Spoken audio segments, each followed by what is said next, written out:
Hello, hello. This is Jim West and Dale Ross with Talking Preps Friday night. This is week 9.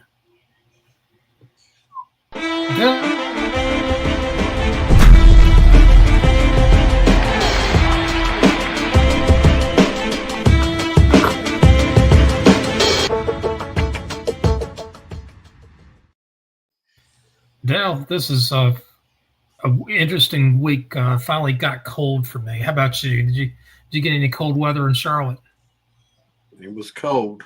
If you didn't see my post in our chat, uh, not having as much fat on me, I feel cooler temperatures a lot quicker. So it's kind of rough. Gotcha. Let me rephrase that. It wasn't rough. It just wasn't comfortable. So Uh, I had to look over to the side for a second. I got everything on my main computer now, so I don't look like I'm doing the Olin Mills portrait. You know what I'm talking about, Dale? When you look to the side and people are like, yeah, what the heck's he looking at? So you I'm, gotta, yeah. Just looking at as you move, you get blur going. Um, yeah, I can. Now you see me. How you doing? So come and we got to fix go. Dale, tell me about your game. You were over at was it Palisades or no? You went to Audrey Kell Providence, right? No, it was Palisades, Providence. Oh, Palisades Providence. Okay. What was the final score in that game? It was 36-28 overtime. Oh wow, Providence. Providence wins. Yep. Yeah, Olympic. Excuse me. Um, Palisades was up 28-7, almost midway through the fourth quarter, Oh and wow. in a worse situation than their Independence game and their Clover game, they just can't finish. They don't finish, I should say. This game,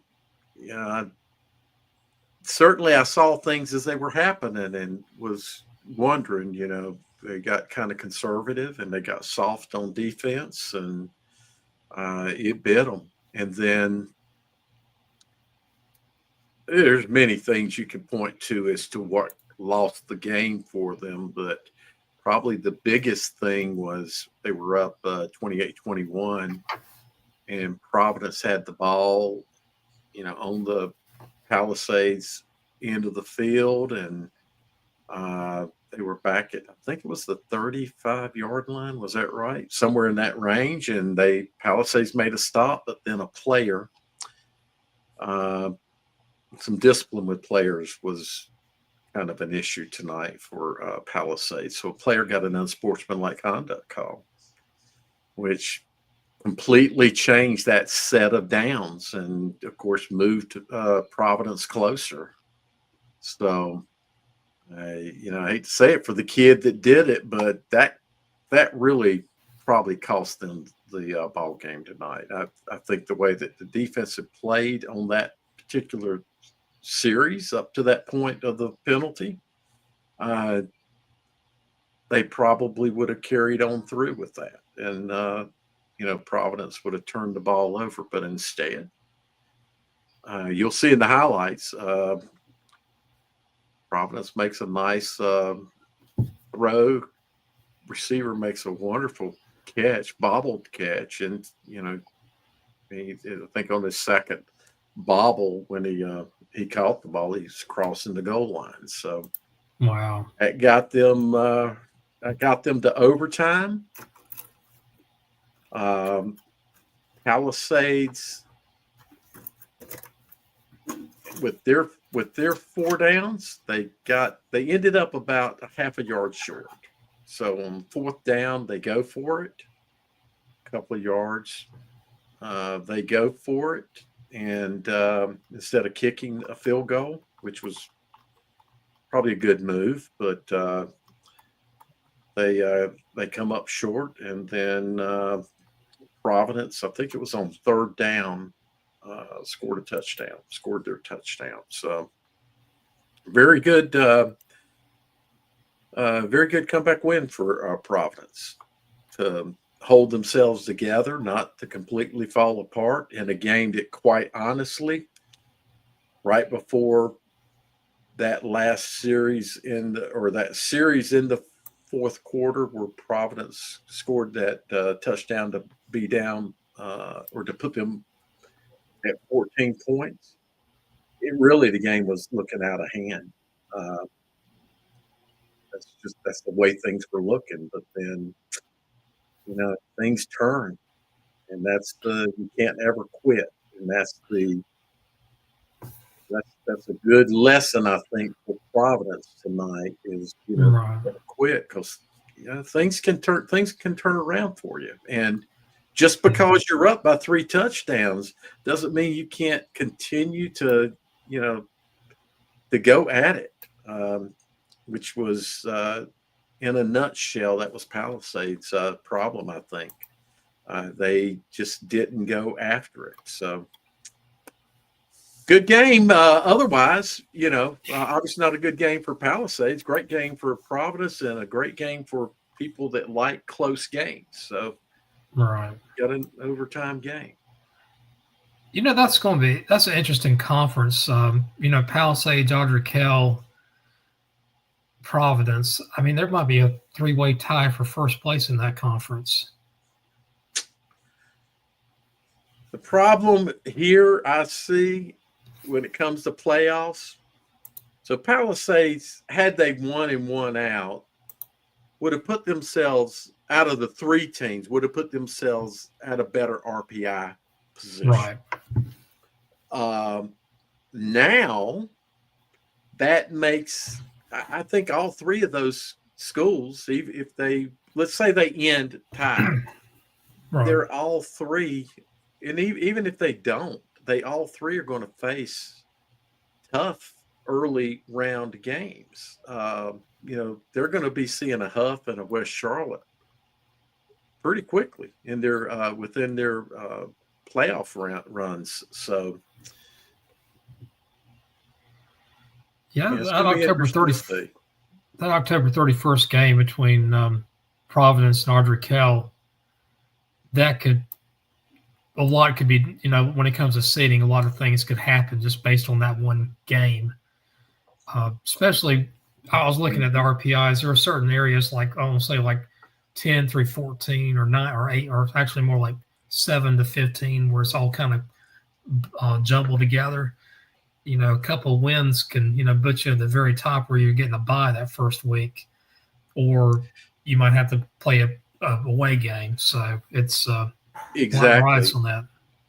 And then, Jim, I think it just for all those teams, it's going to put you into bad playoff games. So you're gonna have I think they're going to be tough regardless, but they're going to be really extra tough if you fall below, into that bottom half of the RPI. Then you're gonna end up facing a lot of tough games in the playoffs. Anybody that falls into that round. Oh yeah, you're exactly right. I was looking at our buddy Joe Evans. His team played Huff tonight, and they put on a pretty good show against Huff. I mean, Huff is one of the 2 or 3 best teams in the state, and they lose 35-3. But if you keep it under a running clock margin, you're doing pretty good against Huff. Exactly. I saw some, an early score, and it was close, closer, I should say, than I thought it could be. So you got to give Joe a heck of a lot of credit for having his team prepared and, go out and face what was obviously a big uphill battle. And, hey, Coach Chris. So, yeah, exactly. Hey, we got you on. Come on in. Yeah. Yes, sir. How's everything? Good. I'm doing great, Chris. What you been up to today? Your game. A little busy. We had a tough one versus CSD. just probably the sloppiest game we played all year. They're a good football team, and we 4 fumbles, a lot of penalties. But we stuck it out, stuck together. We went down and drove. Probably went about 80 yards in the last minute, some change, and went for 2 instead of tying it up, and got the 2-point conversion. Ended up winning 29-28. Wow. So it was a good game. That's the thing, Coach. You face teams like that, you got to be on your game because, hey, you might think you're favored, but you're not on your game. Yeah, I mean, anything can happen. That's why I tell our boys all the time. Everybody put their pants on the same way. It doesn't matter what it looks like on paper. You got to show up and you got to play. So, and they're a good team. They're well coached. They got some good players, and we make mistakes. They take advantage of it. It was a tough one for sure.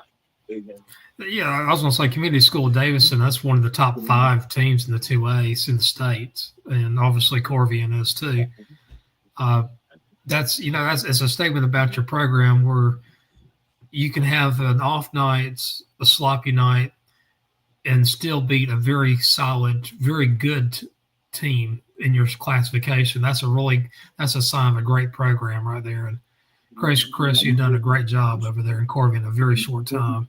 I really appreciate it. Our boys really, bought in. I don't like to compare them to last year's team or anything, but last year's team really laid the foundation of what, this program was going to be, winning 15 games in a row before losing. But now the expectation is set. And, and I tell the people all the time, I'm not looking to create a good football team. I want to have a culture, and that winning culture. And, we ended last year with, conference champions and state reshuffle stuff. And right now we got a share of it and looking for more.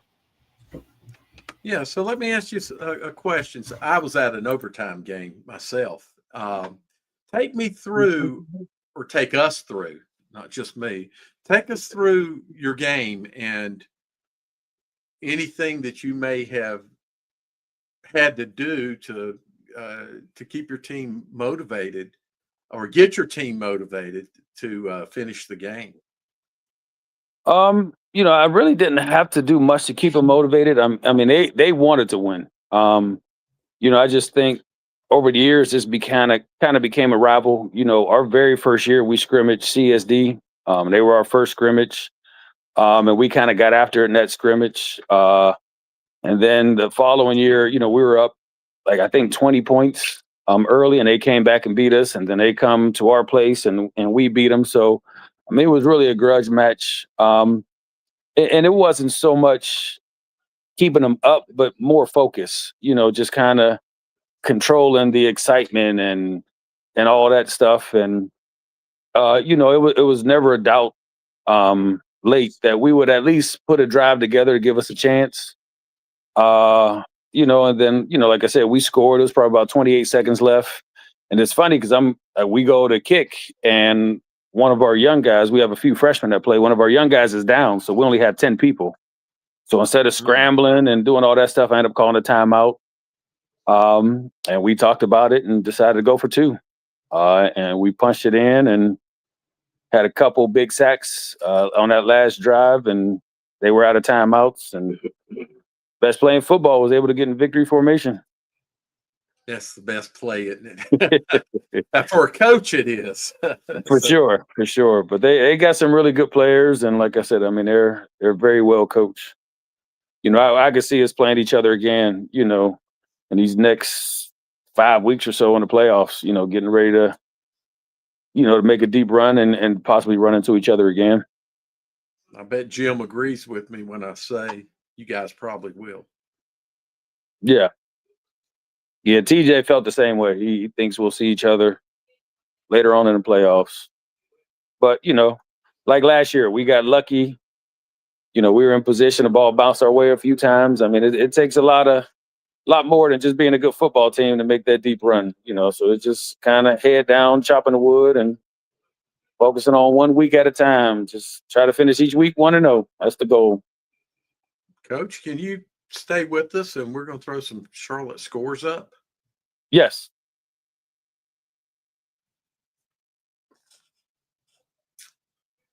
So, wow, that Hopewell game, Jim, I don't know about you, but that's a little bit bigger margin than I thought it might be.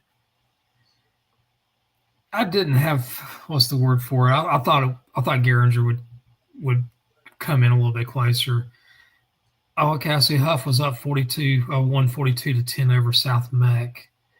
And Myers Park, they keep on rolling in. I mean, 42-0.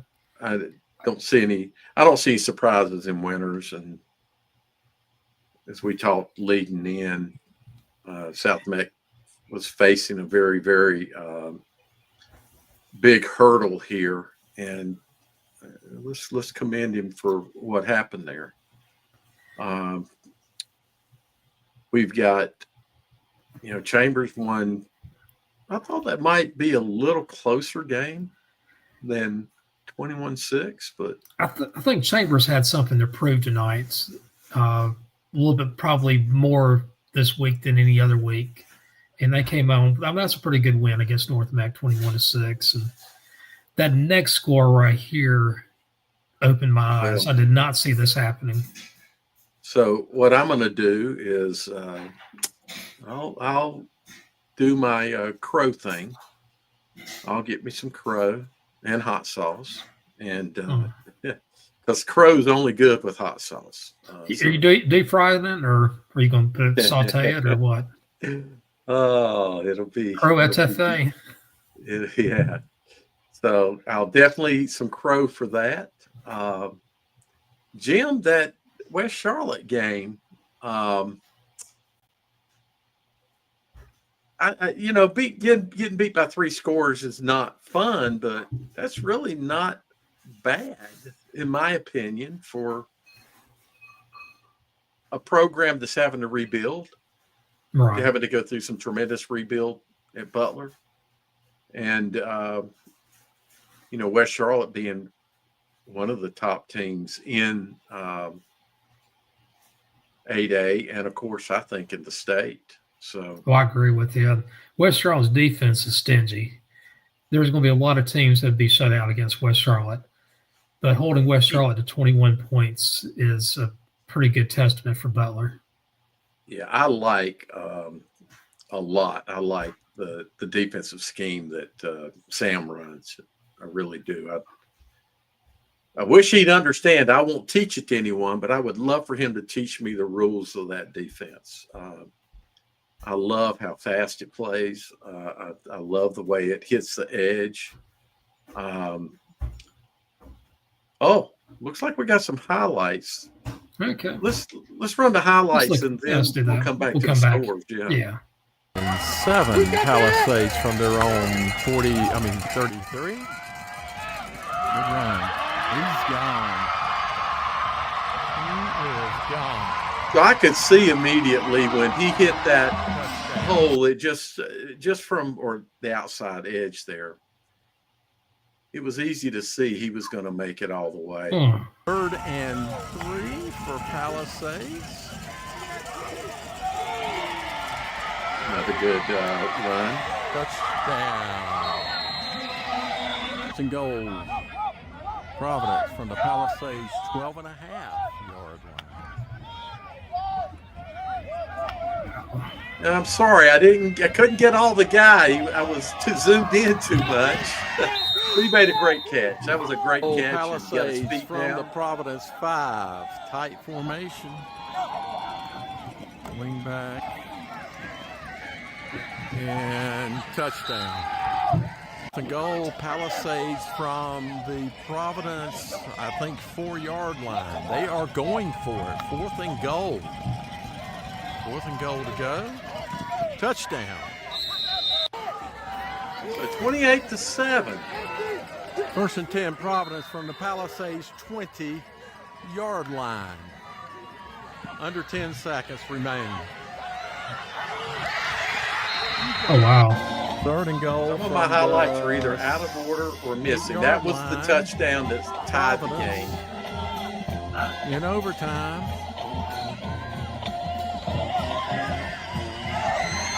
Nice play. All right. Okay, Providence wins in OT. So we for some reason we lost some of the Providence touchdowns. I'm sorry, people. Maybe we'll have them later or on a later show, but was I thought a really a good ball game as we saw there, and I had that hit in there, Jim. It's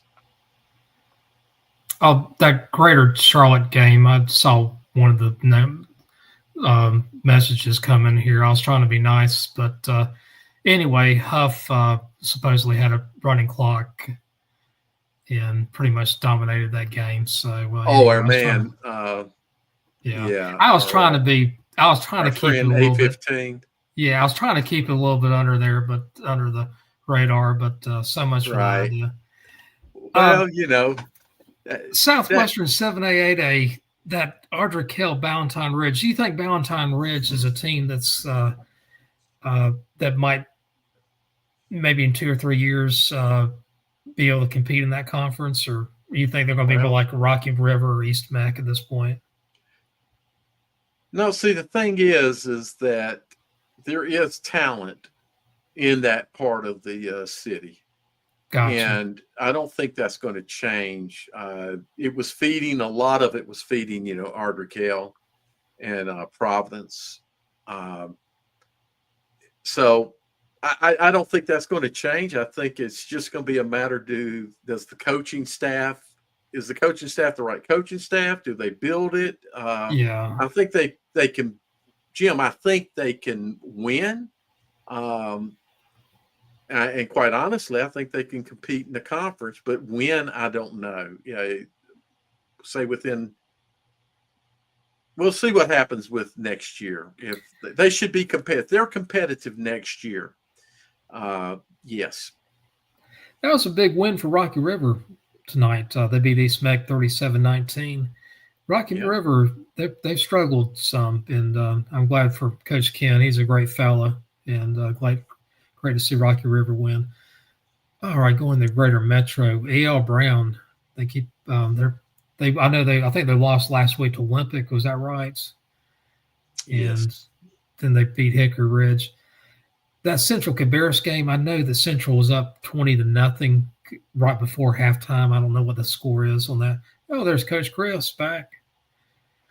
And I would. That game finished. I think actually all these games finished the way I picked. That West Cabarrus game between and Cox Mill, that was one that I even said I think this is like a 1-point to 3-point game, and West Cabarrus wins 35-34. So that's Wednesday night. That was a consensus with us that it would be a one-score, inside a one-score game. Well, I was just looking at the other scores here. Olympic Harding, nothing really surprised me on that. No. Mooresville, Davie County, Mooresville keeps on winning. Marvin Ridge beats Catholic 7-3. Did you have that on your radar? No, absolutely not. Marvin Ridge gave Porter Ridge a pretty good fight last week. I think it was like 26-23 or 23-20 or something like that. Yeah, but I didn't see this happening either. I don't see Porter Ridge being on par with. Well, as you can see, they're not in the same category as Weddington and. Yeah.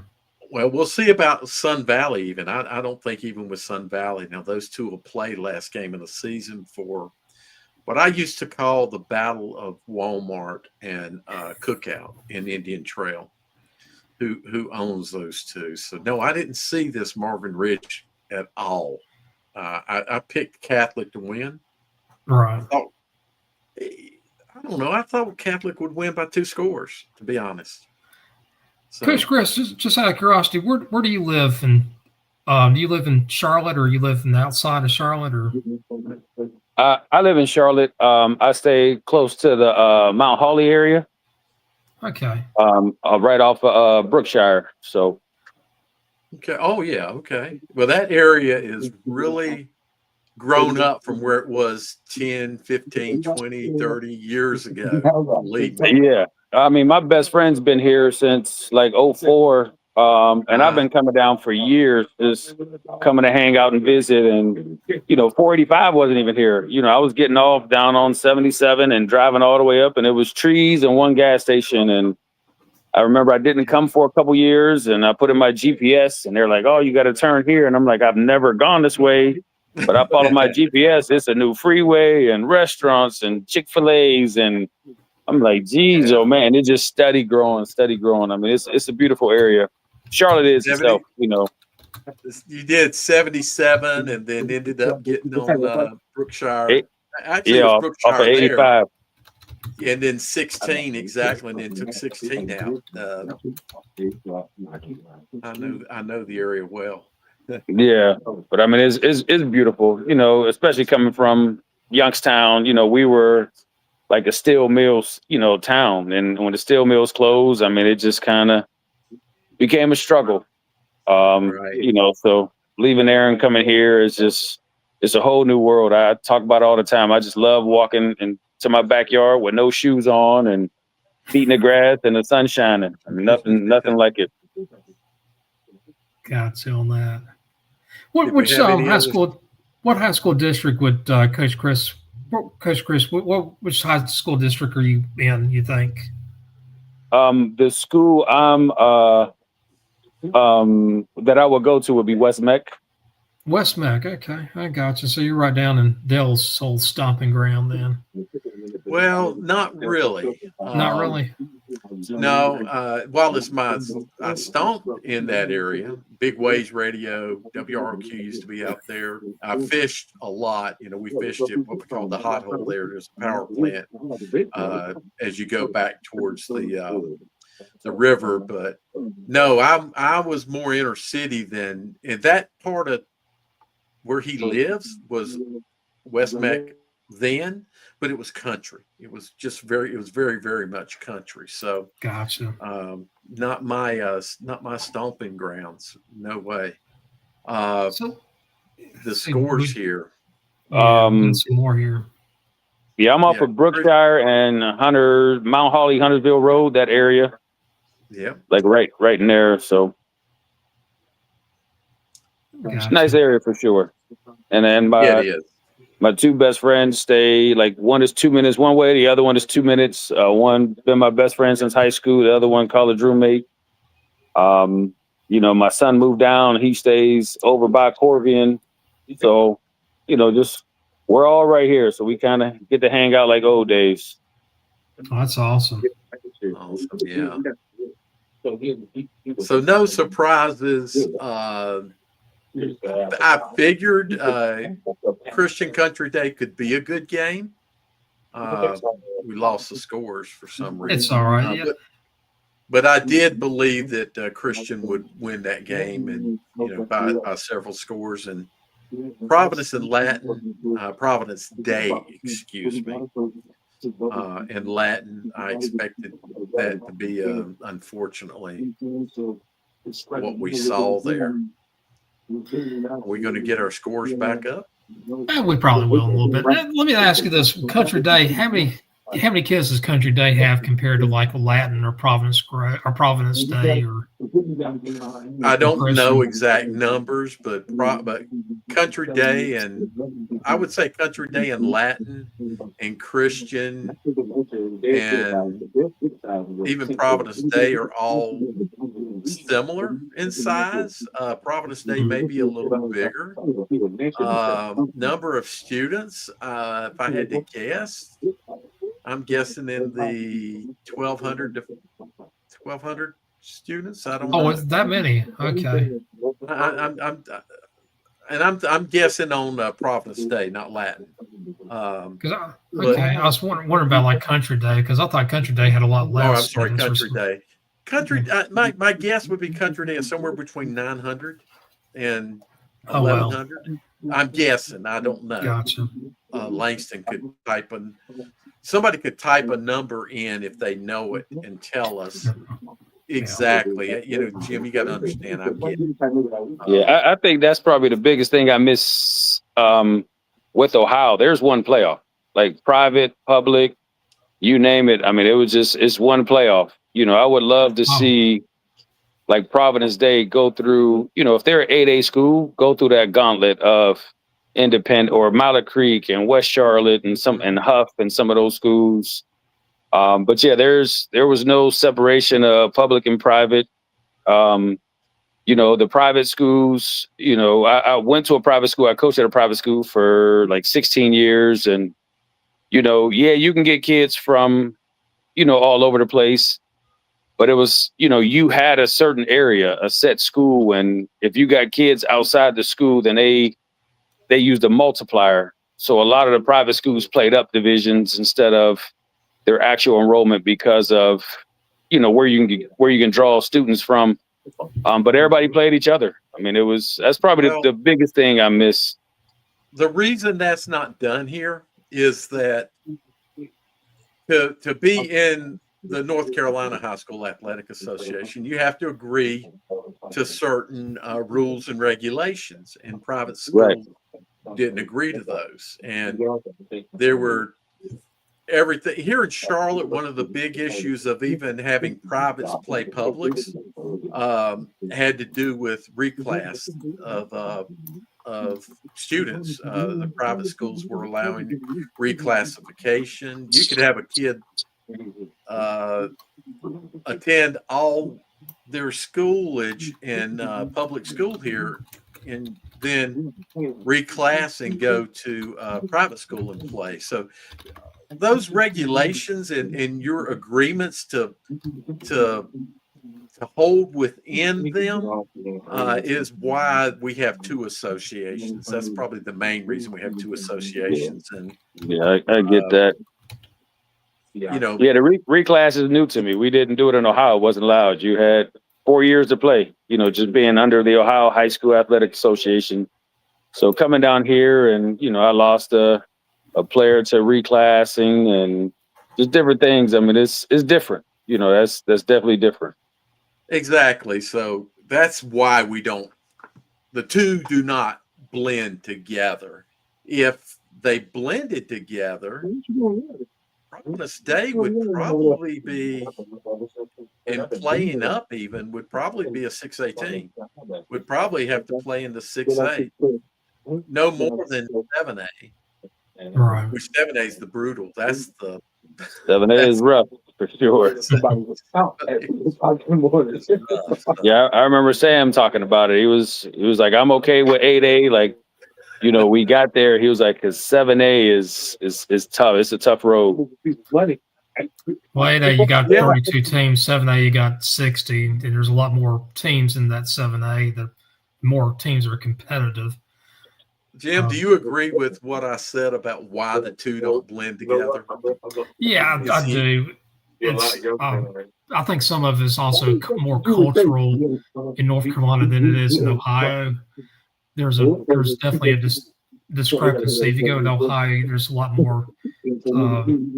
What's the word for it? It's more mixture, I guess, between the public and privates. North Carolina, I just don't see it. I don't see a lot of mixing between the two schools. Yeah, and the other thing that we did in Ohio is it's a lot of work, for the state, but everything is even. So you might be, for us, Division I is the biggest division and 7 is the smallest. So there's a possibility you could be in Division I in football, but Division II in basketball and track. So they just try to balance it out and they move the numbers. So it's an even number in each division. So you just don't have it. Like Division I is the same as 8 here. Like it's the top schools, but then 1 through 6, like all the football numbers are even, all the basketball numbers. But like I said, you can be like our school. We were Division III in football, but we were Division II in basketball. We were Division I in track because you just looked at the numbers and you just try to keep everything pretty even. Gotcha. Well, looking at your conference, Christ the King beats Pine Lake Prep 41-13. And, of course, we talked about Corrigan beating Community School Davidson 29-28. Lake Norman Charter beats Langtree Charter 56-19. Coach Chris, any surprises with those scores at all for you? Or? No. Pretty much what I would expect, from those three games for sure. Lake Norman's they're a good football team, and Christ the King is going to be another throwback, hard-nosed, tough physical team like CSD today. Only shocker I see, Jim, is down in that next group. Stuart Kramer. Yeah, I mean, they didn't just beat Lincolnton. They took them off the rails, 45-21. I mean, Lincolnton beat Shelby. You think they had a letdown? I think Kramer's a good team. I really do think they're a Kramer team. I just didn't see it to that level. I don't know how you have that kind of it's not like, I don't know. I'm not even going to try to explain it because I don't know. But I don't know why how you'd have a letdown against Stuart Kramer, because I picked Lincolnton to win, but I did not think Lincolnton would win big. I didn't either. I was thinking 10, 13 points or so. Yeah.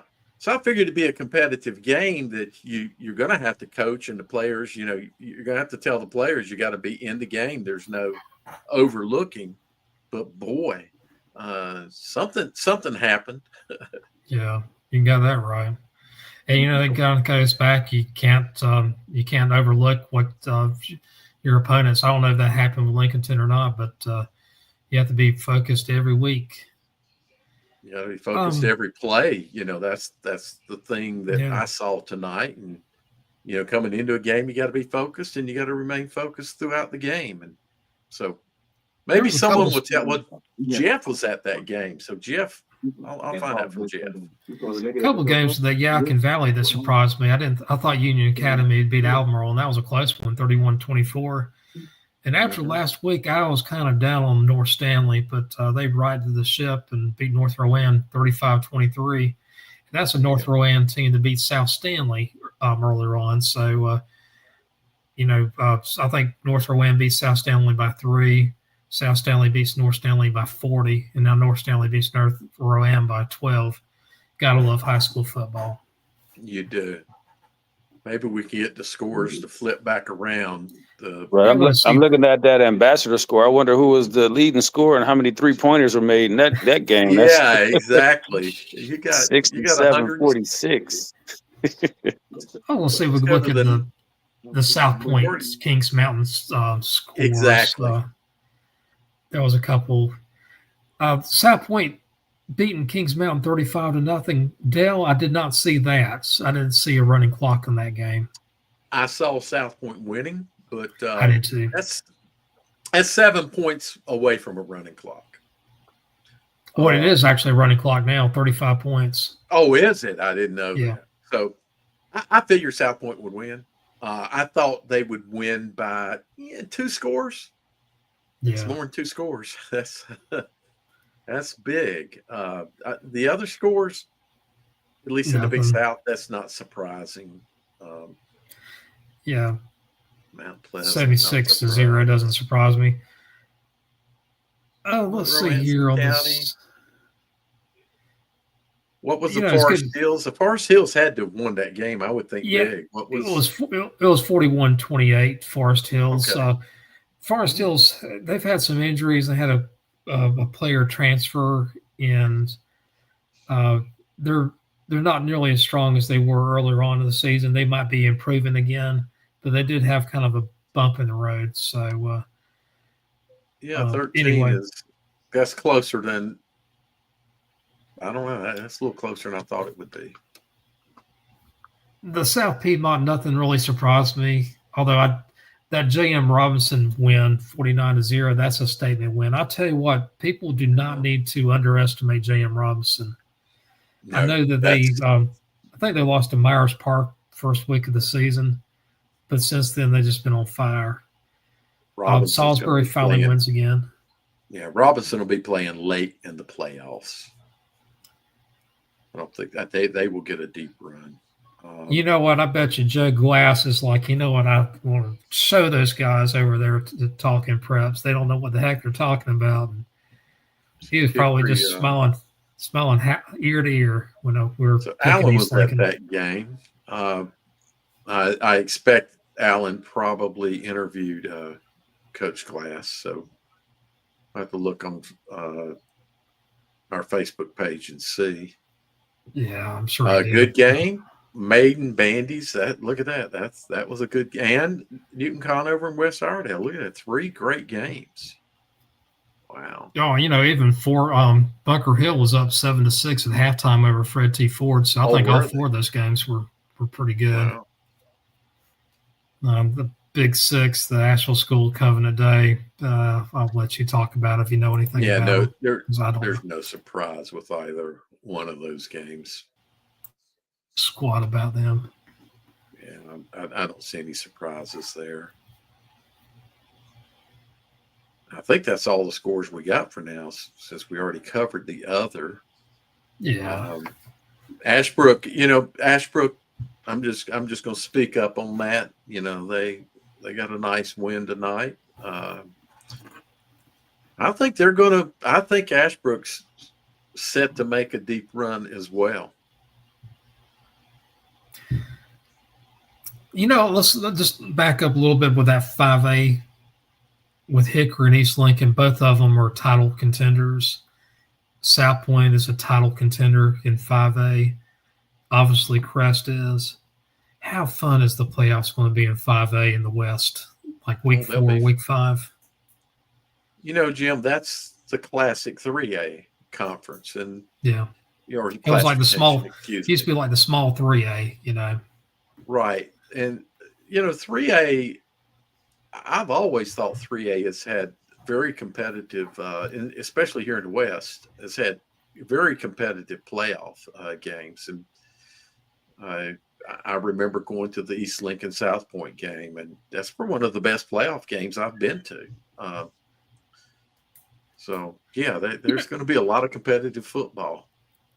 We have a lot of 3A, or the old 3A around me, like in Orange County and Durham County and in Alamance County. A lot of teams that used to play the old 3A. And I always like watching 3A teams play, especially the really good ones, because there's a lot of, not only do they have good players, but they also have really good coaches. Because a lot of those coaches could go up to a bigger school, but they like to stay back at the 3A because they're having so much fun and they're pretty much ingrained into that community. And you have a lot more chess matches in the old 3A. I think you're seeing that now in the 5A. The 3A, the way I looked at it is community is really strong from 1A and we're talking last year classifications. 1A to 3A, community is very, very strong, and support for the schools and everything. Then when we got up into 4A, it really varies. There are some places that support their teams very well, but it's not the same kind of environments as we saw in 3A, 2A. The only teams that you ever see this, like the old 4A, like A.L. Brown, Richmond, they always had really good communities. They closed down the town, Same thing with Newbern down in the east. And Scotland. Scotland too. Yeah. But then you go to other schools like in Wake County and 4A, no, there's no shutting down even a road or a subdivision for a football game. Yeah, tonight I'm at a game that the home side almost filled out, but the visitor side, Providence, you can see there by the number of people that were there on the home side. But the Providence side, the visitor side, Jim, was pathetic. It was absolutely pathetic. You might get to see it in a later clip. You can see just how many. I did take a picture and post it on X and made a comment about how small. So a community, and Providence is, I think, considered a community. That if you would go to Providence games, Jim, and they would pack the home side, and a lot of times they would travel well. Look up at that on your right is the visitor side. Well, there you go, Yeah. left. You see that? That's pathetic. Palisades from the Providence, I think 4-yard. So, Well, They are going for it. community. Fourth and goal to go. I Touchdown. like environments, and if Providence had brought fans to this game, this game would have had fantastic environment. Under 10 seconds remain. But instead, the people don't come. So Third and goal from the this is the problem in Charlotte, Jim. Providence. you know, it's interesting. Like in Wake County, we don't. I don't live in Wake County. I live in Orange County, but Wake County, there's pretty good turnout for games. But most of it is geared with the students. The students come out there and they support their team. They have cheer sections. It's like going to a college football game. You have some students who are just diehard fans. So it's good to see that. When you go to games like Huff's got a great student section. Back in the day, and when I'm now the day I'm going to talk about is the 2000s. So you go to a Butler Independence game, didn't matter where it was at. Student sections were just phenomenal. Fans packed out. You know, we saw over 21,000 at Memorial Stadium at one of the games. Memorial Stadium was just like filled to the brim. So it does happen, and there are good student sections. The question is, do the student sections travel? And for some games they do in Mecklenburg County, but in most games they don't travel. So home sections will usually do okay to great, whereas visitor sides rarely do great. That's Right. You know, I don't know how it is in Wake County for every game. I haven't been to Wake County games in 15 years. It's been about 15 years since I've been to a game in Wake County. Dale, let me ask you this: Green Hope, it's real close to the airport. They have a mailing address. They actually have a Cary mailing address. But you look at their site or their website, they said they're in Morrisville. It's Morrisville, West Cary. It's all incestuous. Right. Well, they have the fields, and then they have a pretty nice size visitor sideline for the the visiting team, and then you have an 8-lane track, and then you have a lot of grass, and then a fence, and then some more grass, and then you have the fans way back there, and it's not like they're eye level with the field. They're sunk down a little bit. I don't know what they did. They because almost like they decided, let's dig about 5 or 6 feet down so that they'll have to stand all night to see the field. Jim, anyway. I've seen that at some other high schools where the stands are just so far away because and then they're lower that space. Yeah, and then they're lower. Exactly. It's I don't get it. You look at the home field. They've got a nice thing. They can see the whole. They can see the whole field they want to. They're raised up in the sky. So. Yeah. Oh, well, let's look at the over in Raleigh area. Apex, no surprise there. Green Level's kind of a struggling team. Jordan, I tell you what, they keep on winning. The game I went to was Willow Spring versus Green Hope, 24-21. Willow Spring, they win on a touchdown with 38 seconds left in the game, and they pull it out 24-21. My kind of game, Jim. Oh, I love those. I love games that finish that way. Yeah. And I was chatting with some people. It's like it was an ugly game. I mean, there was a lot of flags going on. You had it was a weird night, and you see some people there. You could see even in the stands, some of their nerves were kind of frayed, but it was kind of a good energy too. You like having the fans kind of engaged. You had a lot of yelling at the refs tonight, and I'm usually pretty neutral when it comes to refs. I think both sides of the fans could had a lot to yell at the refs tonight. There was a lot of blown calls. And I'm the worst. I would be the worst ref in the world, and I'm saying that even I saw that there was probably half a dozen blown calls tonight. Right. No surprises there. Leesville Road keeps on winning. Millbrook, I didn't think that Inlay would make a game. They did. And Rollsville, they're back on course here. Cleveland versus Southeast Raleigh, that was a game that I did have circled. I thought Cleveland would win. I also think the Southeast Raleigh is a very good team. Losing to Cleveland 28-10, no shame in that. It shows they're still a couple steps behind Cleveland, but Southeast Raleigh, they could get hot during the playoffs. They're still a young season. They can improve as the weeks progress. Battle of Gardner, no surprise there. I'm sure Fuquay probably beat Smithfield-Selma. Smithfield-Selma's struggling program. Right. It's good to see my buddy Corey Lee win. Corey and I actually went to Boys State back in 1988 together. That was for rising seniors in high school. We spent a week in Wake Forest together. We didn't know each other back then, but great fellow. I'm glad to see him win. Southern Durham Hillside. This is a game I had circled. I didn't put it as my top three because of both of these programs are a little bit down.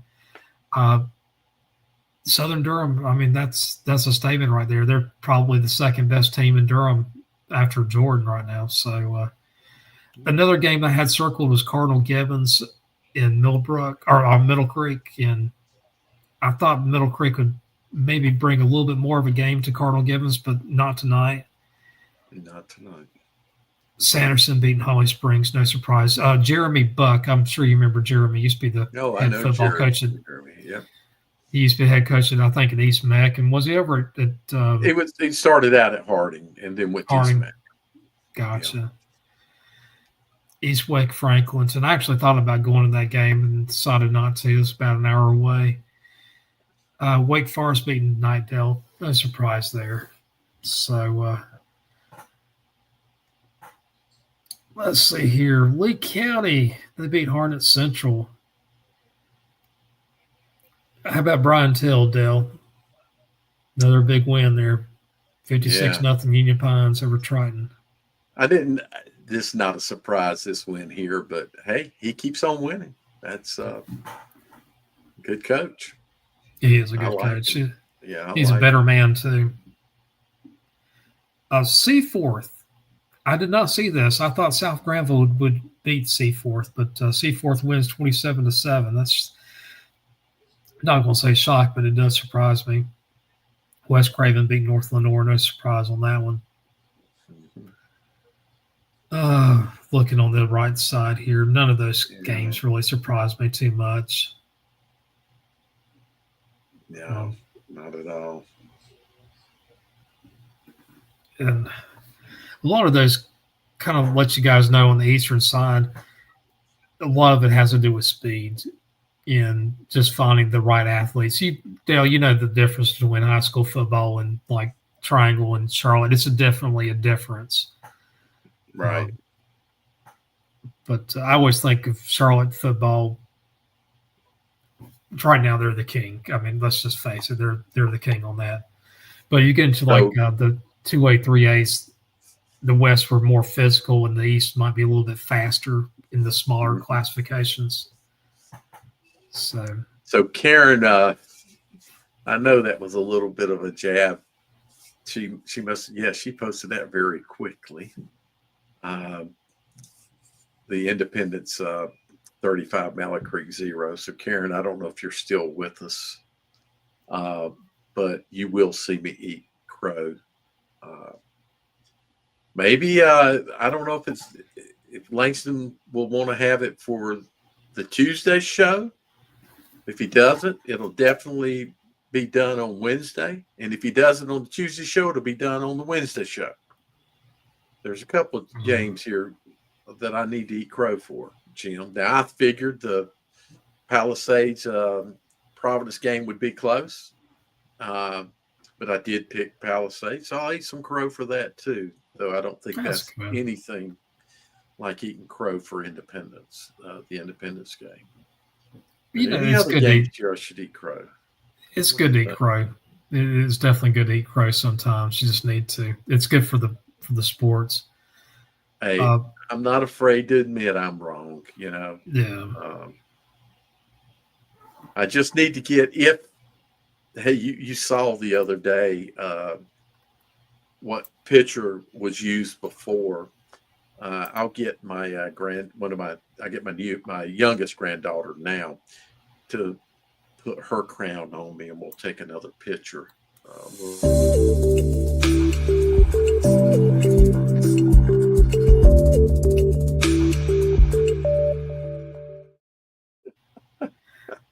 Hey, I didn't think it was going to trigger that.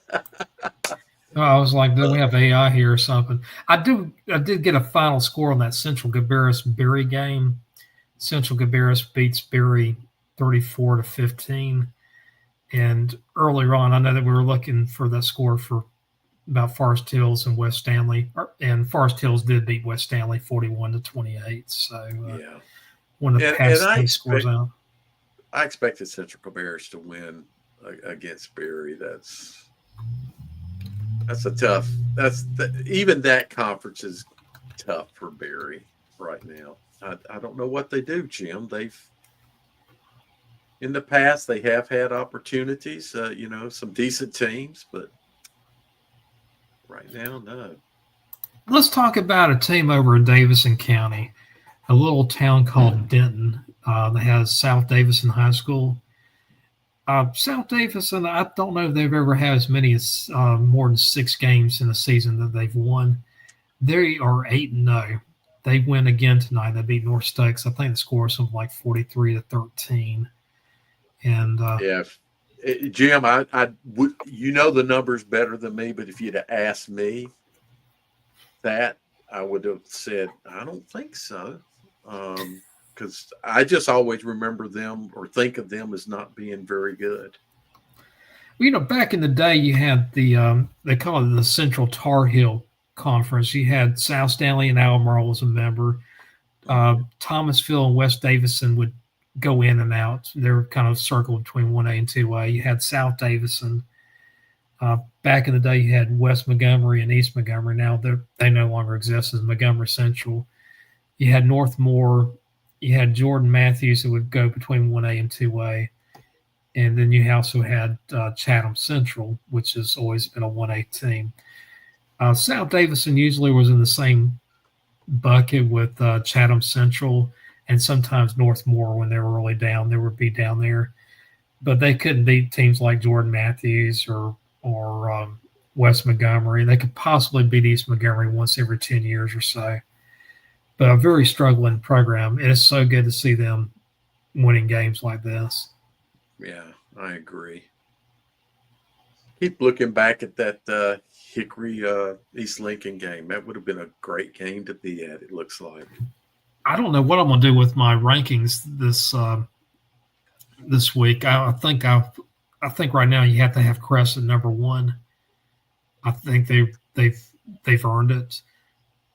And Hickory is probably number 2. I know Hickory lost to South Point, but I'll tell you what, Hickory is kind of, since that game, Hickory's been a little bit more impressive than South Point. So, yeah, you got to also, Jim, that just tells me that there's a lot of matchups.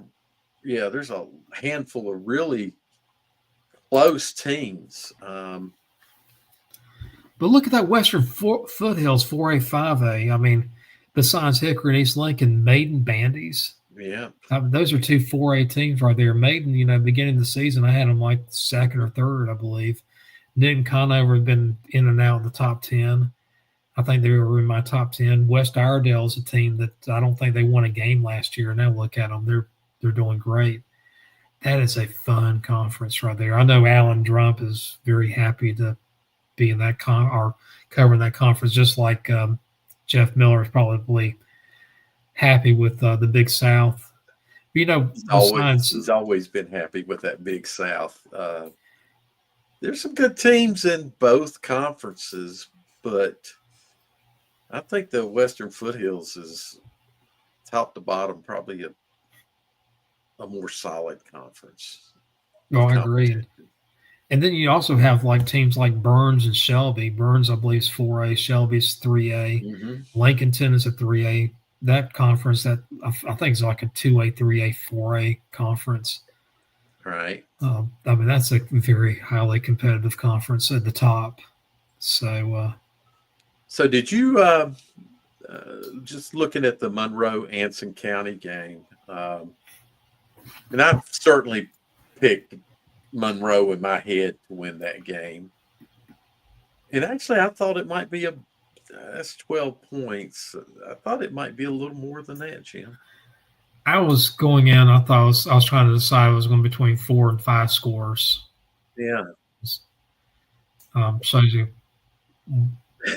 Same here. So I felt like it'd at least be 3 scores, to be honest with you. And 4 wouldn't have. County, they seem like Anson's got a little bit better as the season's progressed, and Monroe just hasn't. Monroe played that brutal schedule at the beginning of the season, and they haven't really. I don't know. It's not like they, would pay the price for playing that brutal schedule, but haven't seen this much improvement as I usually see from Monroe team. It's like almost they're plateauing. Have they hit their ceiling? Yeah. And this is where they are, and this is where they'll, what they are is what they are, and or will be throughout the rest of the season.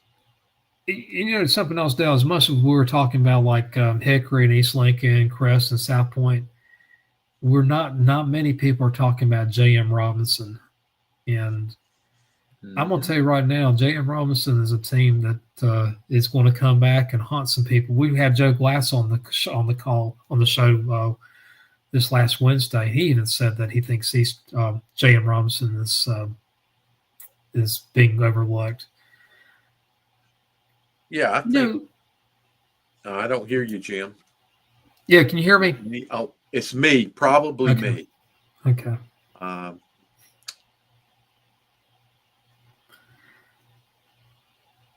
was looking at that Cap 8, Millbrook. Obviously, they're the team to be in that conference, but Leesville Road I think Leesville Road is your second best team in that Cap 8. And I think I say that I think they've been a little bit more consistent in Roseville. Leesville Road and Roseville was supposed to play sometime. I can't remember if it's this next week or the week after. That's going to be a really good game. That's going to be a battle for second place in that Cap 8. Yeah, I expect it'll be a really good game. I got my hearing back. I don't know what's happening. I remembered it happened last week, so it's all cool, man. I'm gonna see if I can find something about that East Wake and Franklinton score, because that was one of those games I was kind of interested in going to, because I thought it would be a decent game. And Franklinton actually won 14-0, and I like a good defensive game. Dale, though, sometimes not all 14-0 games are the same. Sometimes just really bad, sloppy execution on offense. No question. But sometimes it's really good defense. I love good defensive games. I always tell people, Jim, one of the best games that I've seen was an NC State Maryland game that NC State won 7-0. I love those kind of games. I love defense. I love seeing defense, and I love seeing running. I like to see rushes. I love to see that. I guess it's been, I'm gonna say probably 12 years ago. I took a friend of mine over to Orange High School back when Pat Moser was the coach, and they were playing Northwood. And I said, Northwood's got one of the best back then. Northwood had one of the best defenses in the 3A level, and Orange used to run the double wing under Pat Moser. And I said, this is going to be a really close game. It's going to be a low scoring game. Well, about 5.5 minutes into the first quarter, both teams had already scored, and it was 14-7. And my friend looked at me and says, "Yeah, low scoring game. You're kidding me here. I haven't seen any defense."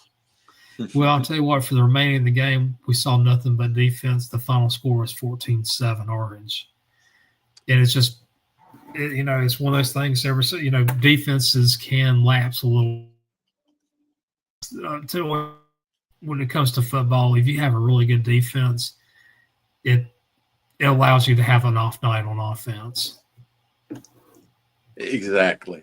I was just thinking that Sam Griner, he's big on defenses, and he prefers to run. And he's in a kind of a situation now that he's having to be more, not having, but to match his talent or his skill of his players. He has to be more explosive on offense now than I think he, in his heart of hearts, would like to be. I've just got a score. Fuquay beat Smithfield Selma 51-0. Just wanted to pass that on to everybody. I'm kind of with Sam on that. I like a good running team, and people used to joke with me, saying that if I was a head coach, I'd do the Notre Dame box, and I'm like, I don't know why you're all knocking that. It's a good ball control offense. I may not do much this day and age. I wouldn't mind having a team that I could run a double wing, and double wing's fun. Yeah, exactly. I think Mallard Creek would have just dominated during their strong run with those lines that they had and the physical, just the size of all their players and running backs. They would have ate things up running a double wing. Did Mallard Creek ever run either the straight T or the wing T?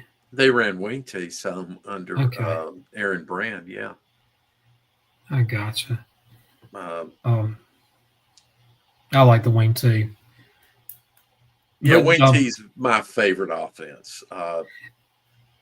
But I like a modified wing T. I like one that does allow more than a split end. It actually, you can go ahead and throw a wide receiver out if you want to. You can run some slot receivers out of it. Does he run a wing T? I can't remember. Like kind of a spread wing T? Yeah. Or didn't he one time? I can't remember. Butler ran wing T, a modified wing T. Shuford's, they ran Barry Shuford's offense when Barry was there, when Newsom was there.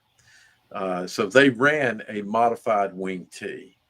And then Hales started running, when Hales took over, he introduced, I'm trying to think of some of the schemes I saw him run. I actually saw him run, I think, some definitely some veer.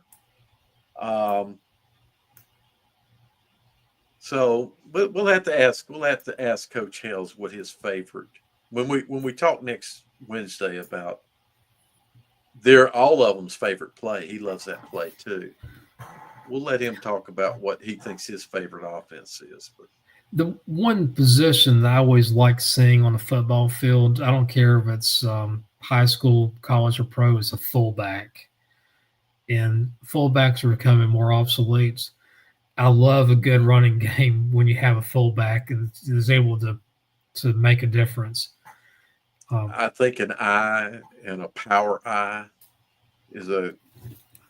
that's a great offense, especially if you've got a dynamic tailback like Parks from West Rowan, if you remember him, KP Parks, right? So when you got a tailback like that, A fullback is so important, both in short yardage situations, but also leading that tailback through. So fullbacks are a lot of fun to watch when they're put into a situation where they can be utilized. Now, I'm bragging on the fullbacks because that was the position I played in high school. So I kind of like fullback. And When you we played did. fullback, did you do any like screen plays as a fullback? Did you ever be used as a receiver?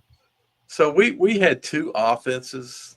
We had a red and a gray offense, and one was basically a split T with some wing stuff. It was a Maryland offense, is what it was, and then we ran I formation. We never ran power I. You got to remember, in the '70s, we screened. We did some screens, but You didn't believe in the forward pass, did you? no, we threw the ball, but we didn't throw the ball anything like in Charlotte. The first team to really utilize the pass effectively was actually Harding under Coach Harden with Mike Epley at quarterback.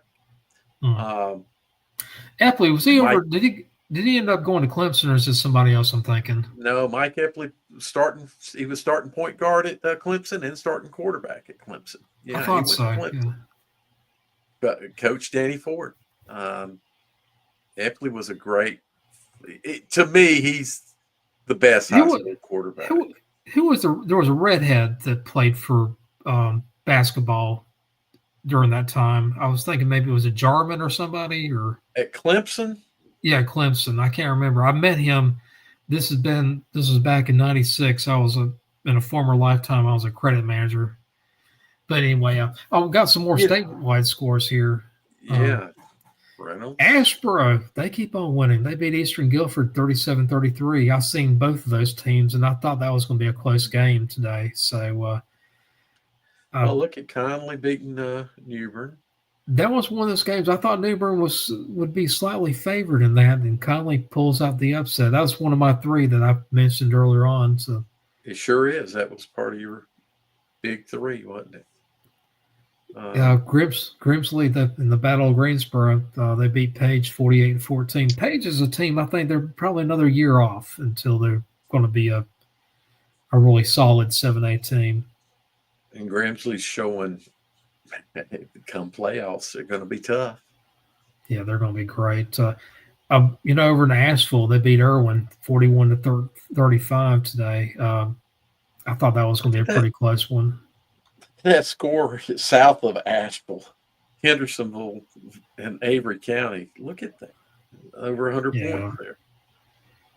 Avery County, I think, has like 19 players on their roster. Yeah, I didn't think that would be a game at all, but look at the points that got thrown up in that game. Yeah. Aiden Grifton, they beat Green Central 35-0. Not many people are talking about Aiden Grifton like they should have. I can't remember if Aiden Grifton's 3A or 4A, but they're definitely one of those teams that it wouldn't be surprised me if they make a pretty good run in the playoffs. Hey, our buddy Garrett's team won tonight. Yeah, James Keenan. CBA Cock, they started out pretty good this season, and they just kind of hit a wall, and they haven't recovered since then. Lejeune beats Jones. Lejeune's, they're happy when they win a game. Very happy, because that doesn't happen very often these days. Murphy. Murphy's a team. They're a 2A team. They might have something to play with Corvian or community school. I'll tell you what, Murphy and Corvian would be a fun game to watch. I think Murphy can be not a roadblock, but they can be a speed bump for a number of teams in the playoffs. Mountain Heritage, they beat Mitchell tonight, 45-13. That's a good win. Oh, just looking to here. East Rutherford They beat Patton 35-0. East Rutherford, that's another 3A team that a lot of people are overlooking. They might be one of the. I think they're top 4 or 5 in the state. Beginning of the week, I think Lincolnton 1, Shelby 2, Walkertown at 3. East Rutherford, I believe, was something like 5. I think I had James Keenan maybe up there. Maybe James Keenan was 3. Come think of it. Walkertown 4, and then East Rutherford 5. Great teams there. Let's see here. Jacksonville, they beat South Central 28-7. No surprise there. No, not many surprises here tonight. No, there aren't. Across all games, every game we've seen, there's not many surprises. When there's a surprise, there's a surprise. Indy, Mallard Creek. That's a surprise. I mean, does that even rank up with a shock, 35-0? I think that's more of a surprise than Indy winning was how they won. Yeah. I don't know. Mallard Creek. Someone's told me tonight, and I will not rat them out. But their comment was that Mallard Creek's offense is the big issue there, and that's something that Gary was on all last season. Was the offense, and just man, I thought the physicality of Mallard Creek would play a bigger factor, but obviously it didn't. Indy that's a dominating win, Jim. 35-0. That's dominating. Right. I'm thinking, did Mallard Creek and was it Cardinal Gibbons played earlier on in the season? Yep. And Mallard Creek won that game something like 20-16. Yeah. Well, I mean, the Indies, they've righted the ship, that's for sure. Got some more scores here. Oak Grove beat Mount Tabor 52-42. Mount Tabor, they started out the season kind of on a losing streak. I think they had some players dinged up and finally got most of their players back, and they're very competitive right now. Pender, Tom Eanes' guy. I mean, Tom Eanes has been everywhere in the state. He's been all the way from I think I forgot what it was at Patton over in Morganton all the way down to Pender. He was at Albemarle. He was at Orange High School right down the road from me, East Lincoln, Bandies. Look at that Rocky Mount Southern Nash game.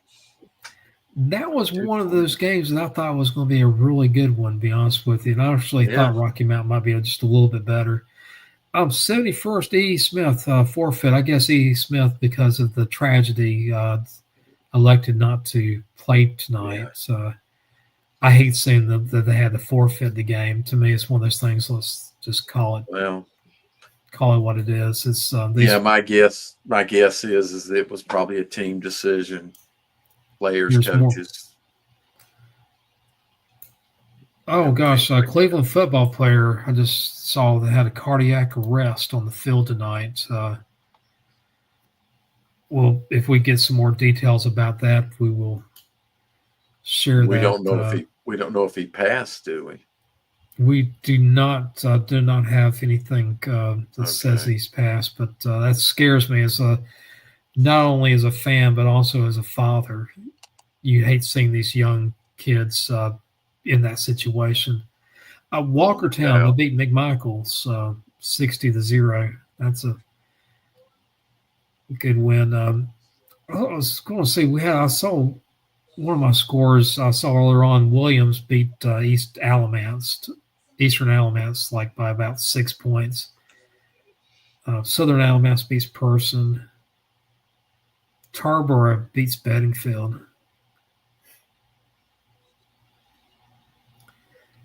Oh gosh! No surprise.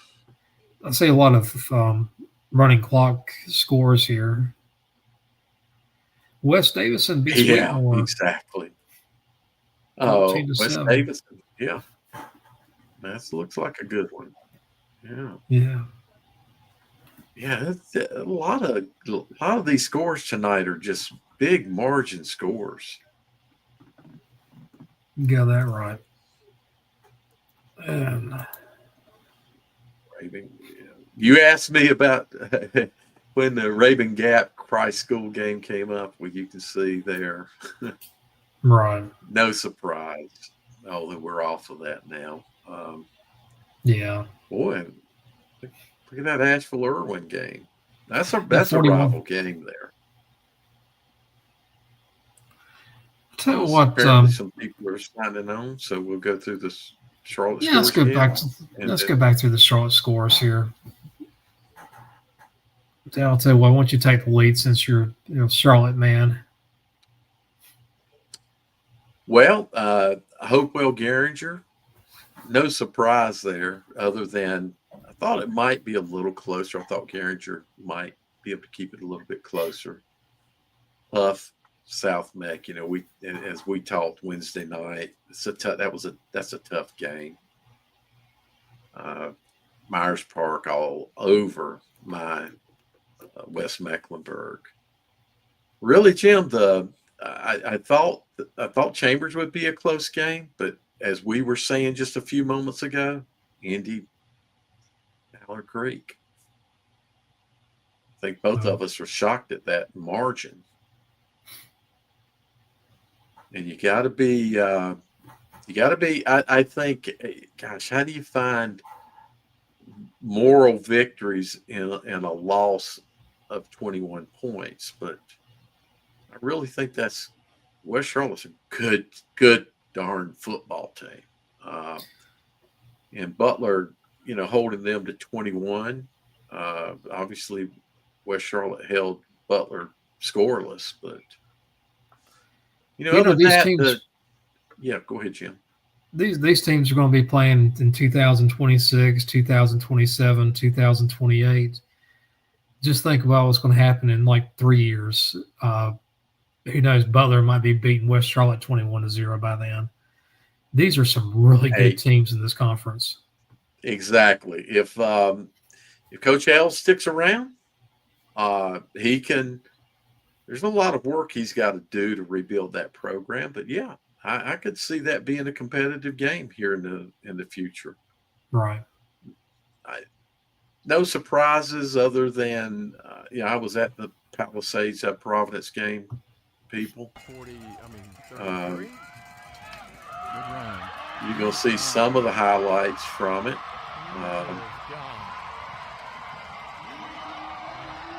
Palisades got up 28-7 in this game, folks, and then about midway, maybe short of midway, maybe 3/4 of the way through in the fourth quarter, Providence mounted their comeback and took the game to overtime and won in overtime. So congratulations to Providence, doing exactly what you have to do, which is not folding.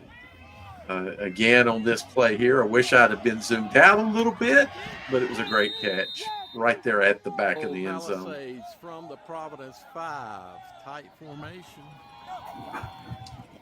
And here you go, Palisades. Jim, I told you before, Palisades did all the things they had to do. It looked like it was going to be a runaway game.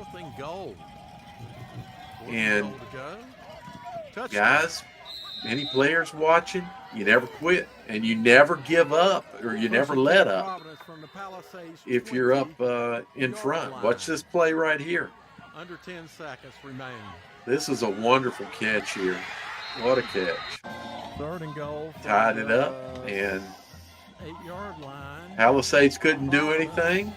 They were stopped just short of the goal line. And that was on 3rd down, if I remember correctly. Providence takes it. Hey, Providence wins in OT. And then I got out of there. I did fall in the game, Jim. I don't know if y'all caught that. I had a pretty big fall. Oh, no. Landed on my back. The ball came right at me. and then it was rolling, and I'm like, okay, I played soccer. I know how to trap a ball. And so I was trapping the ball, but the ball moved out from under me, and I Oh, flew and landed on my back. So I may not be able to get out of bed tomorrow. I don't know. We'll see. Um, Audrey Kell, big win. Rocky River, that's good. That's a good win for Rocky River. it is. It's a very good win. So it's good to see Coach Kim Clamrick win that game.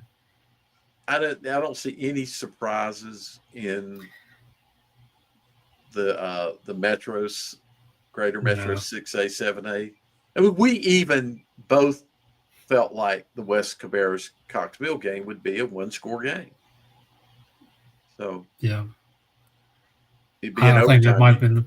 might be the best game of the whole week. To be honest with you, in the state for a competitive nature. No, that I'd say the Providence Palisades game was right there Province, with it. gotcha. Yeah, but now going into the game, Yeah, that's what I was talking about. Going into it, it's okay, like, going into the yeah, game exactly. It's we I, look down here, Jim. Go ahead. that Marvin Ridge Charlotte Catholic score. That's just something that still kind of blows me away. Yeah, that's what I was going to say. As we go down here, you kind of look at that Marvin Ridge score and say, "All right, I didn't think Catholic would lose. I didn't think Catholic would win. 3 scores, 4 scores. I felt like Catholic might win 1 to 2 scores, but And Dale, gosh just kind of darn, they let you know. lost. So I know you've lost you have less body fat than I do these days. I don't like the cold weather either. And my daughter gave me this little cap to put on Uh-huh. at football games. And I'll tell you what, this right here is just perfect for me.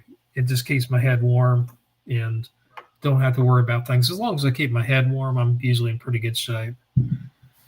For me, Jim, um, my worst things from playing baseball. I actually jammed knuckles playing baseball, but Uh, football definitely. I think I've jammed every knuckle, and I'm worried about my hand right here because it's from that fall.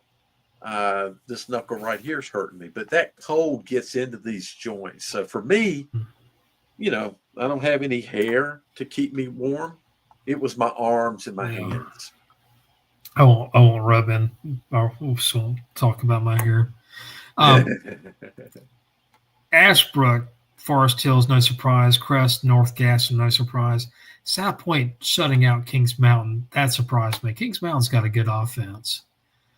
Yeah, That's see what shocks me, Jim, is I gave consideration to going to the South Point Kings Mountain game because the environment at South Point is close, so I could get home quickly for the show, and I thought it was going to be a competitive game.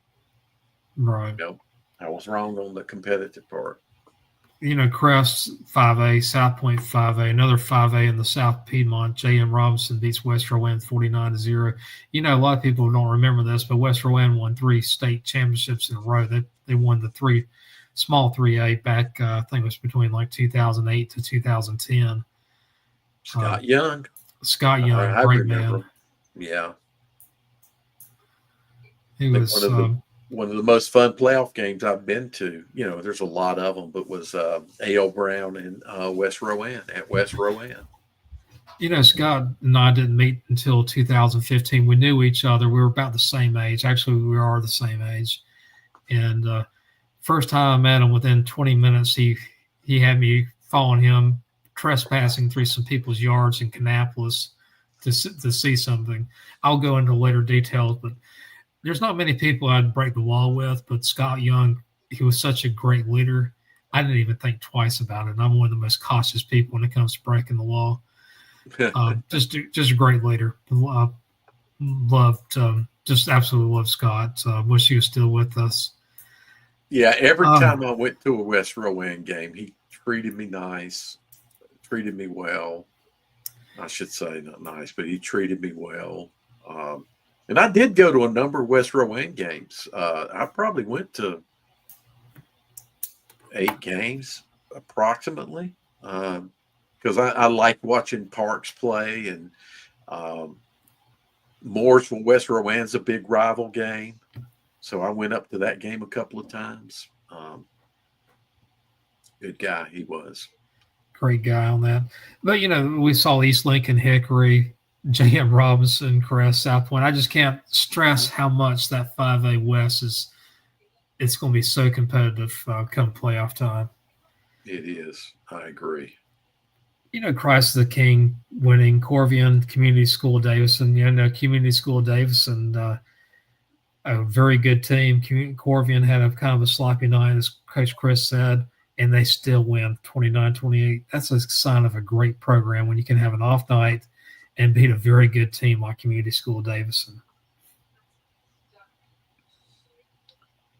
That bottom score, Stuart Kramer beating Lincolnton 45-21. That's another surprise. Yeah. Yeah, that almost breaks the shock. Not that I was gonna Stuart say, won, yeah. but That's why I raised my hand up. That's a shock, actually, not a surprise. That's a shock. Yeah. That ranks on level of shock as the Mallard Creek Indy game to me. Right. Yeah. Because I think both of us picked Lincolnton to win that game. Yeah, I thought so. I was saying, I think Lincoln's going to win this game, but I don't think Stuart Kramer's going to get blown out. And then what happens? Stuart Kramer pretty much beats the brakes off of Lincolnton. Exactly. Mountain Island Charter, they win again. They beat Bonnie Cone. Yadkin Valley 1A, 2A, 3A. I mean, you got your 3 top teams are South Stanley, North Stanley, and North Rowan. And those 3 teams have all lost 1 game. And then after that, you probably have like Thomas Jefferson and Mountain Island Charter fighting for 4th. And then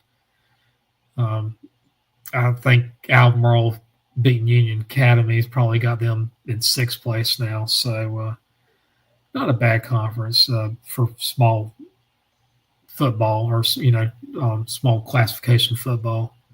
Right.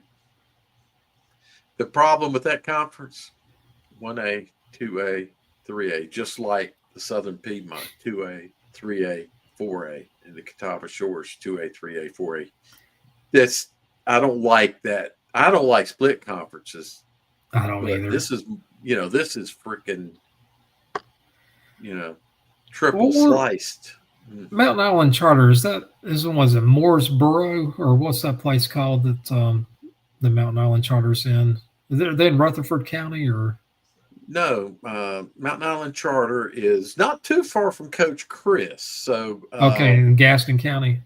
It's right on the Gaston County, Mecklenburg County line, right there at the lake, Mountain Island Lake. So we got Lake Norman, then Mountain Island, and then Lake Wiley. So it's a middle lake between Lake they're Norman. in Gaston. Yeah, kind of right there on the Gaston. Exactly. I mean, going from that area to New London, North Carolina, or Norwood, that's a pretty good hike right there. It's a decent hike. That's right.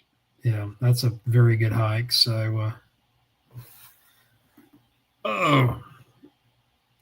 so I'll tell you what, maybe we can look at some, in a little bit, we can look at some Wake County scores. Here we go. I'll start this out. Apex beats Green Level. Green Level, a very struggling program. Apex is struggling this year too. So good to see Apex win. Jordan, I'll tell you right now, Jordan's undefeated, I believe, and they beat Panther Creek 35-6. And the game I went to was Willow Spring Green Hope, and the game started out. Green Hope had their first opening drive. They had the ball from kickoff all the way to 1 minute and 57 seconds left in the first quarter. They had the ball for a little over 10 minutes in one possession, and they score a touchdown. And the next thing you know, Willow Spring scores 17 points, and Willow Spring leads Green Hope 17-7 at halftime. Green Hope, they kind of puttered around a little bit.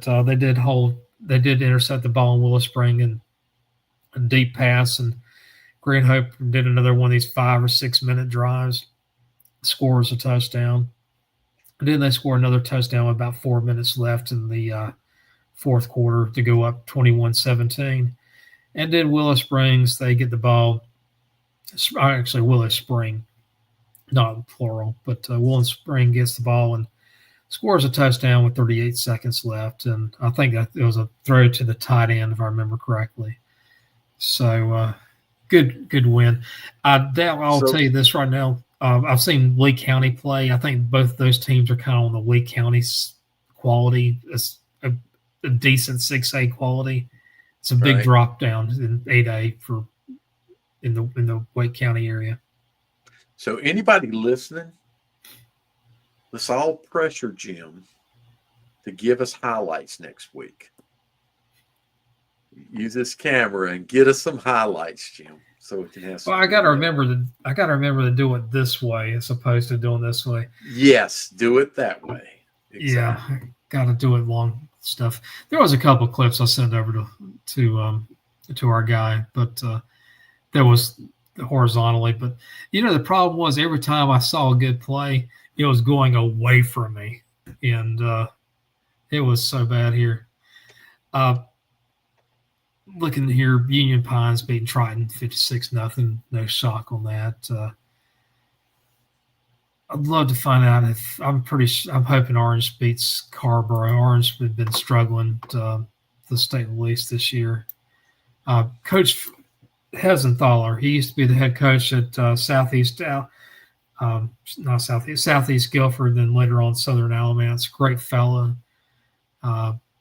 He's now the head football coach at Orange. I did get a final score on that game. Orange wins 31-12, and I'm sure Jeff Webb probably beat Cedar Ridge by a running score. That I was going to say that North Pitt Eastern Wayne. I'm kind of curious if I can find a score on that. Dale, I'll let you look at those. Tell us if you think you see anything really big. The big rival game, Asheville-Irwin. That's a huge rival game, and it played itself. I don't know how it played out, but 41-35. It had excitement in it. Asheboro, that's a nice win. I've seen both those teams play. They actually look a lot like each other. That's a good conference. I mean, you got Eastern Guilford, you got Northern Guilford. Northern Guilford barely beat Asheboro. Asheboro loses last week, I think, to Southeast Guilford. In Eastern Guilford, Southeast Guilford, Asheboro, all these teams are pretty much alike. I mean, there's probably about 4 or 5 teams that are kind of fighting for second. I think Northern Guilford is the best team in that conference, but not a weak school. Probably the weakest one is Southern Guilford, and it's just because they're young. They don't have a lot of seniors this year. The Conley Newbern game, that kind of stands out. I did get a final score on the Eastern Wayne North Pitt. Eastern Wayne beats North Pitt 45-12. That kind of shocks me. I thought North Pitt would be more competitive in that game. I was thinking maybe a 1-score game between those two teams. Eastern Wayne, I had really big hopes for them at the beginning of the season, and then they kind of plateaued, but maybe they're on the upswing again.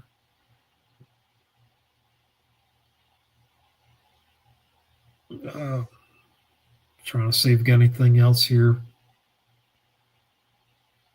I don't see anything really to talk about. No, not out of that group. Nope, sure don't. See a lot of running scores here, running clocks here.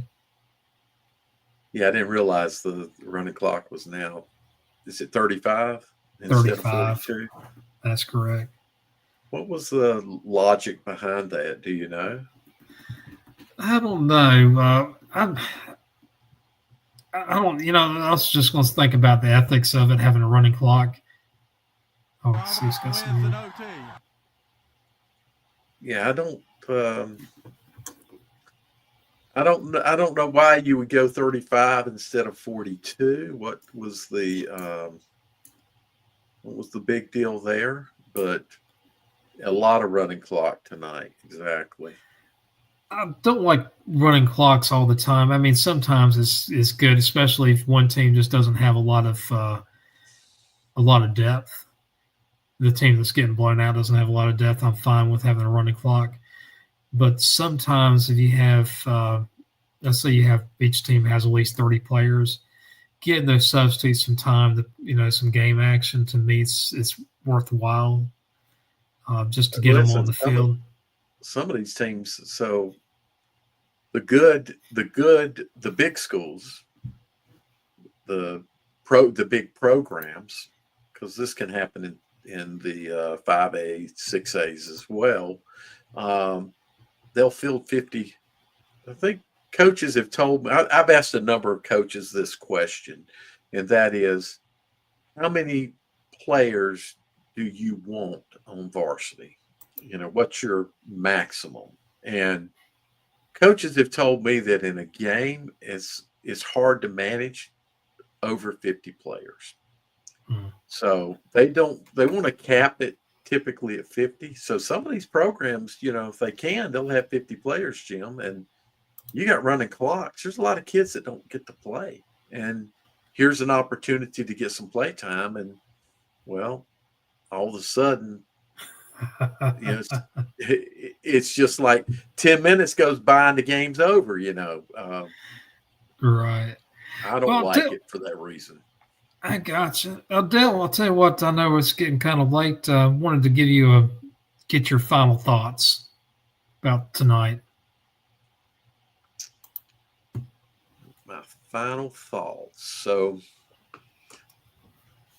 I'm going to take by Jack Handy.